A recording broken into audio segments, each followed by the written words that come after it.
ဖိုးဖများလုံးမင်္ဂလာပါခလုတ်ကုနာနေပြီးတော့ပြန်လဲကြိုလိုက်ပါတယ်ကျွန်တော်တို့ဒါမနက်ဖြန်မနက်ကျွန်တော်မနက်6နာရီခွဲမှာတော့လပေါင်းတဲ့နဲ့ကျွန်တော်ရဟန်တင်းတို့ရဲ့ရာသီကြိုကျွန်တော်တို့ခြေစမ်းပွဲစဉ်အကြောင်းလေးနဲ့အတူပဲလပေါင်းတဲ့ကျွန်တော်တို့အပြောင်းရွှေ့တွေနဲ့ပတ်သက်ပြီးတော့ဒီနေ့ဗီဒီယိုလေးတင်ဆက်ပေးတော့မှာဖြစ်ပါတယ်ဒီဗီဒီယိုလေးမစခင်ကျွန်တော်ရဲ့ YouTube channel လေးညီကိုတွေနဲ့ like and subscribe လုပ်ကြတဲ့ရင် like and subscribe လုပ်ပြီးကျွန်တော်ကိုကူညီပေးသွားလို့ရပါတယ်ဒီနေ့ပွဲစဉ်ကတော့ဘယ်လိုပြောမလဲဒီဘောင်းတင်တက်ကတော့ကျွန်တော်ရာသီကြိုခြေစမ်းပွဲစဉ်တပွဲထွက်ကိုတော့ဒီနေ့ပွဲကတော့ပို့ပြီးတော့အရေးကြီးမဲ့ပွဲစဉ်တပွဲအထူးသဖြင့်ကျွန်တော်တို့နောက်တန်းပေါ့နော်နောက်တန်းနေရာမှာလိုအပ်ချက်တွေရှိခဲ့တယ်အထူးသဖြင့်ကျွန်တော်တို့နေမှာစီနီယာကစားသမားဖြစ်တဲ့ဂျိုကိုမန်အနေနဲ့လည်းဒဏ်ရာရရှိသွားတဲ့အခြေအနေမျိုးဖြစ်ခဲ့တဲ့အရှိပွဲစဉ်မှာဒီအတွက်ကြောင့်လည်းကျွန်တော်တို့အနေနဲ့ဒီနေ့ပွဲစဉ်တော့လူငယ်ကစားသမားလေးနှစ်ယောက်ဖြစ်တဲ့ကျွန်တော်အန်ဒူဝေနဲ့ NDA တို့ပဲဒီနေ့ပွဲမှာပြန်လဲကျွန်တော်တို့ပွဲထက်ကစားသမားအဖြစ်ကျွန်တော်တို့သုံးသွားမယ့်အနေအထားမျိုးဒီချိန်မှာလည်းကျွန်တော်တို့NDA ပေါ့နော် NDA အနေနဲ့လည်းကျွန်တော်တို့UK ဗီဇာမရရှိတဲ့အခြေအနေမျိုးဖြစ်တဲ့အတွက်ကြောင့်ဒီရာသီဆိုခြေစမ်းပွဲတွေပြီးသွားရင်တော့သူအနေနဲ့ဘယ်လိုပြောမလဲအပြင်ဘက်မှာအငှားထွက်ကစားမဲ့အနေအထားမျိုးဖြစ်ပြီးတော့နောက်ရာသီမှကျွန်တော်ဒီကစားသမားလေးအနေနဲ့ဘောဦးသင်းနဲ့ပြန်လဲပူးပေါင်းတော့မဲ့အနေအထားမျိုးဖြစ်ပြီးတော့ဒီရာသီရတော့ကျွန်တော် NDA အနေနဲ့ကျွန်တော်စီနီယာကစားသမာ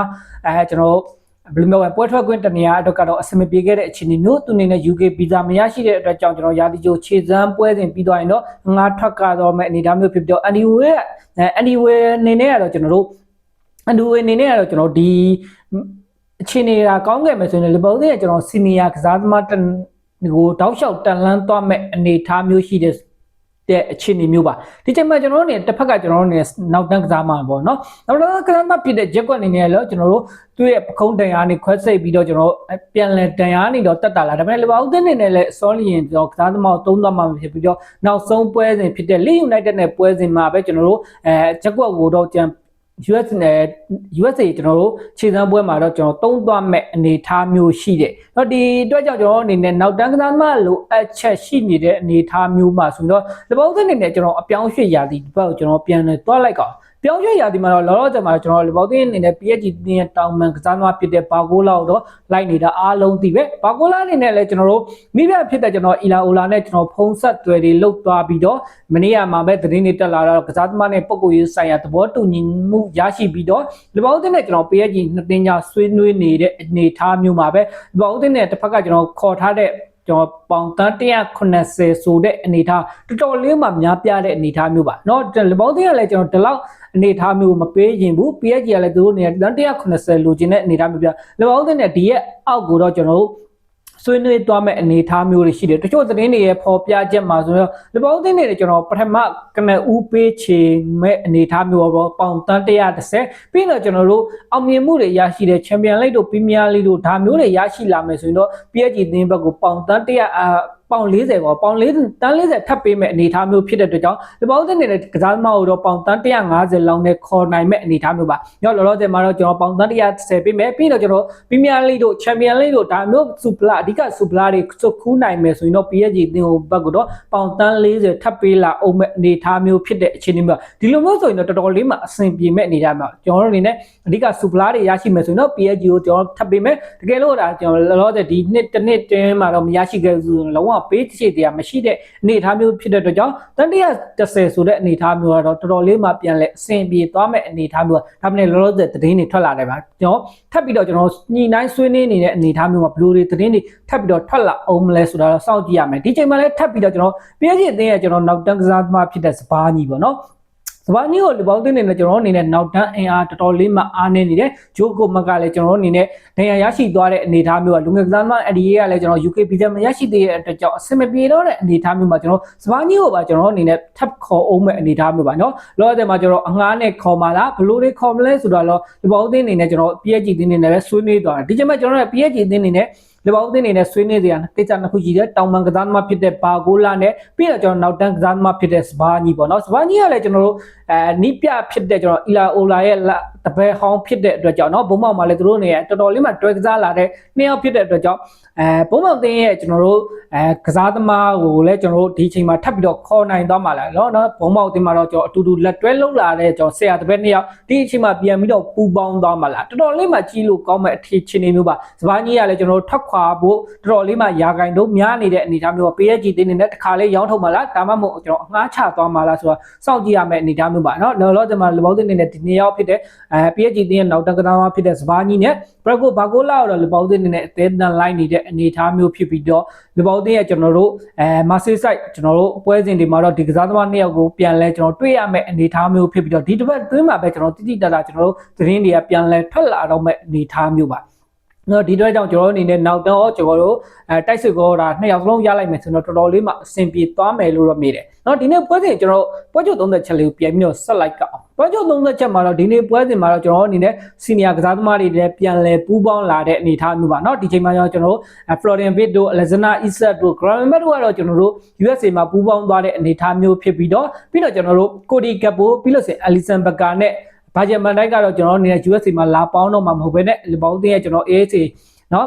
ASY ကျွန်တော်စန္ဒာမှာပဲကျွန်တော်လေ့ကျင့်မှုတွေကိုတော့သူတို့2ယောက်စတင်ပြီးတော့လုပ်နေတဲ့အနေအထားမျိုးပါဒီနေ့ပွဲစဉ်မှာတော့နီးပြအတစ်တော့ကတော့ကျွန်တော်တို့ဘယ်လိုပြောမလဲရွေးချယ်စရာတွေများသွားပြီးရှေ့ပွဲစဉ်မှာတော့လူငယ်ကစားသမားတွေနဲ့ပွဲထုတ်လာတဲ့အနေအထားမျိုးမှာပထမပိုင်းမှာဒီနေ့ပွဲမှာတော့ကျွန်တော်ပထမပိုင်းနဲ့ကျွန်တော်စီနီယာကစားသမားတွေနဲ့လူငယ်ကစားသမားတွေတွဲသွားမဲ့အနေအထားမျိုးပါနော်ဂိုးသမားနေရာမှာတော့ပထမပိုင်းမှာတေချာတော့ကတော့မတက်ရှိပြီးပဲပွဲထွက်အောင်မဲ့နေတာမျိုးပါနောက်တရားနောက်တန်းကျွန်တော်တို့၄ယောက်နေရာမှာဆိုရင်တော့ frame ပေါင်ကတော့တေချာတော့က frame ပေါင်ပွဲထွက်မဲ့ပြီးလို့ဆိုရင်တော့ကျွန်တော်တို့တစ်ဖက်မှာဆိုရင်တော့စီမီကပ်ပေါ့နော်စီမီကပ်ပွဲထွက်မဲ့နောက်တန်းနေရာမှာတော့ကျွန်တော်ဂျိုးကုတ်မှမရှိတော့တဲ့အနေအထားမျိုးမှာဝါတာတူအန်ဒိုကလည်းကျွန်တော်ပြန်လာတဲ့အနေအထားမှာတေချာတော့ကနီးပြနေတဲ့ဝါတာတူအန်ဒိုကိုကျွန်တော် CB တော့ထားဆော့မဲ့အနေအထားမျိုးမှမရှိဘဲနဲ့ကွင်းလယ်မှာပဲဆော့သွားမဲ့အနေအထားမျိုးပါပြီးတော့ကျွန်တော်နောက်တန်းနေရာမှာတော့ကျွန်တော်အန်ဒူဝဲနဲ့ကျွန်တော်အန်ဒီယေတို့ပဲဒီနှစ်ယောက်ကိုပဲတုံးသွားမဲ့အနေထားမှာကွင်းလိုက်မှာဆိုတော့ဒီနေ့ပွဲမှာ ground map ပြန်လဲပါလာနိုင်မဲ့အနေထားမျိုးဖြစ်တဲ့အခြေအနေမျိုးပါဒီတော့ကျွန်တော် ground map ကိုပဲကျွန်တော်ပထမပိုင်းမှာတုံးသွားမှာဒါမှမဟုတ်ဒုတိယပိုင်းမှာတုံးတာတကယ်လို့လား ground map မပါနိုင်ဘူးဆိုလို့ဆိုရင်ကျွန်တော်အနေနဲ့ကွင်းလယ်ကစားသမားလေးကျွန်တော်တို့ကိုပထမပွဲစဉ်မှာပဲတုံးသွားနိုင်မဲ့အနေထားမျိုးပါတေချာတော့ကတော့ရှေ့တင်းနေတာနေပေါ့နော်တင်းနေတာနေကနေစပြီးတော့ကျွန်တော်ကစားသမားတွေဖြစ်တဲ့ ground map တို့ Alexander Isak တို့ Florian တို့ပြီးတော့အားလဲကျွန်တော်တို့လီဗာပူးတဲ့ training တွေစပြီးတော့ပူးပေါင်းတဲ့အတွက်ကြောင့်ပထမပိုင်းမှာလည်းကျွန်တော်တို့ senior ကစားသမားအနေငယ်တော့ပြန်လဲထုတ်သွားမယ်နေတယ်ဒီချိန်မှာကျွန်တော်မြင်ရဆိုတော့ ground map ပြီးလို့ဆိုရင်ကာတီကျုံပြီးရင်တော့ကျွန်တော်တို့Harvey Elliott တို့ဒီ3ယောက်ကိုတော့ကွင်းလယ်မှာထားသွားမယ်နေမျိုးဖြစ်ပြီးတော့ပြီးတော့ကျွန်တော်တိုက်စစ်ပိုင်းမှာပေါ့နော်တိုက်စစ်ပိုင်းမှာကျွန်တော်ဘလိုတွေပွဲထွက်လာမှာဒါမှမဟုတ်ကျွန်တော်တို့ကွင်းလယ်မှာပေါ့နော်ကွင်းလယ်တက်တဲ့နေရာမှာဟာဘီလီယောလောဆယ်အနားပေးပြီးတော့ Florian Wirtz ကိုပဲပြန်လဲပဲ Florian Wirtz ပြီးတော့ကာတီကျုံနဲ့ ground back ဒီ3ယောက်ကျွန်တော်တို့တုံးသွားမှာလားဆိုစောင့်ကြည့်နေရမယ့်အနေအထားမျိုးပဲတိုက်စစ်မှာဆိုရင်တော့ Rio တော့ကျွန်တော်တေချာလောက် Rio ပွဲထွက်မှာပြီးရင်တော့တစ်ဖက်မှာဆိုရင်တော့ကျွန်တော် Morrison ပေါ့နော်ပြီးတော့ကျွန်တော်တိုက်စစ်မှာဆိုရင်တော့ Blue ထည့်သွားမှာလေเนาะတိုက်စစ်မှာကျွန်တော်အနေနဲ့ Alexander Isak ကပြန်လဲရောက်ရှိလာတဲ့အနေအထားမျိုး Isak ကိုတော့ကျွန်တော်အနေနဲ့ဒုတိယပိုင်းမှာထည့်သွားမှာလားနီးပြအနေနဲ့ပထမပိုင်းနေရာစပြီးတော့ထည့်သွားမှာလားဒါမှမဟုတ်လူငယ်ကစားသမားလေးကိုပဲပြန်လဲပြီးတော့တုံးသွားမှာလားအရှိပွဲဒီမှာလဲကျွန်တော်ခုမတ်တို့ကျွန်တော် Morrison တို့ကလည်းတော်တော်လေးမှခြေစွမ်းပြထားတဲ့အနေအထားမျိုးတွေရှိတဲ့အတွက်ကြောင့်ဒီနေ့ပွဲစဉ်ကတော့ကျွန်တော်တို့စီနီယာကစားသမားတွေကတော့လောလောဆယ်မှာတော့တော်တော်လေးမှပြန်လဲလီဗာပူးတဲ့ပူးပေါင်းလာတဲ့အနေအထားမျိုးမှာဆိုရင်တော့ပထမပိုင်းနဲ့ဒုတိယပိုင်းဒီကစားသမားတွေကိုတော့ခွဲထုတ်သွားမယ့်အနေအထားမျိုးရှိတယ်ဒုတိယပိုင်းမှာကျွန်တော်တို့နေ soul slide တို့ပြီးလို့ဆိုရင်တော့ Milo Karkat တို့ဒါမှမဟုတ်ကျွန်တော်တို့ဘယ်လိုပြောမလဲ ground back တို့เนาะ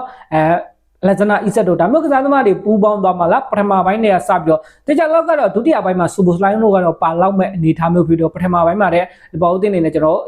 U21 ကကစားသမားတွေနဲ့စီနီယာကစားသမားတွေတွဲသွားမဲ့အနေအထားမျိုးပါတစ်ဖက်ကကျွန်တော်ရဟန်တင်ကလည်းလောလောဆယ်မှာကျွန်တော်အနေနဲ့ယာတီကျိုတပွဲပဲကစားထားတဲ့အနေအထားမျိုးမှာတစ်ဖက်ကရဟန်တင်ကတော့ယာတီကျိုပွဲစဉ်နှစ်ပွဲကိုကစားသွားတဲ့အနေအထားမျိုးရှိတယ်ပထမဦးဆုံးပွဲစဉ်ကတော့ Manchester United ပွဲစဉ်မှာသူတို့နဲ့ 1-0 နဲ့နိုင်တယ်ဒုတိယပွဲစဉ်မှာလည်း Leeds United ကိုသူတို့အနေနဲ့ 3-2 ဆိုပြီးတော့နိုင်ထားတဲ့အနေအထားမျိုးဖြစ်တဲ့အတွက်ကြောင့်ဒီဘောအသင်းနဲ့ကျွန်တော်ရဟန်တင်တဲ့ပွဲစဉ်မှာနိုင်ပွဲတွေရအောင်စွမ်းဆောင်သွားနိုင်မှာလားရှေ့ပွဲစဉ်မှာတော့တော်တော်လေးမှကောင်းမွန်တဲ့ခြေစွမ်းပြမှုတွေနဲ့တူပဲဆန်နာလန်ကိုကျွန်တော်အကောင်းဆုံးကြော်ဖြတ်ထားတဲ့ယာတီကျိုပထမအောင်ဆုံးပွဲစဉ်မှာနီးပြရဲ့ကျွန်တော်တိုက်စစ်ပိုင်းတော်တော်လေးမှအားရကျဉ်းစရာအနေအထားမျိုးတွေ့ရတဲ့အခြေအနေမျိုးပါဒီအတွက်ကြောင့်ဘောအသင်းအနေနဲ့ကျွန်တော်တောင်ပန်ကစားသမားတွေကလည်းမကြခင်မှာကျွန်တော်အနေနဲ့ခေါ်နိုင်ခဲ့မယ်ဆိုရင်တော့ရောက်ရှိလာတော့မယ့်အနေအထားမျိုးပါအခုပုံစံတိုင်းသွားမယ်ဆိုတော့ဘောအသင်းရဲ့တိုက်စစ်ကတော့တော်တော်လေးမှကောင်းမွန်လာမယ့်အနေအထားမျိုးရှိတဲ့အခြေအနေမျိုးမှာကိုရီကပို Alexander Isak ပြီးလို့ဆိုရင်ဘာကိုလာရောက်မဆိုဘာကိုလာเนาะကွင်းလယ်မှာဆိုလို့ Florian Vitt ပြီးလို့ဆိုရင် Dominic Szoboszlai ပြီးလို့ဆိုရင် Graham Mack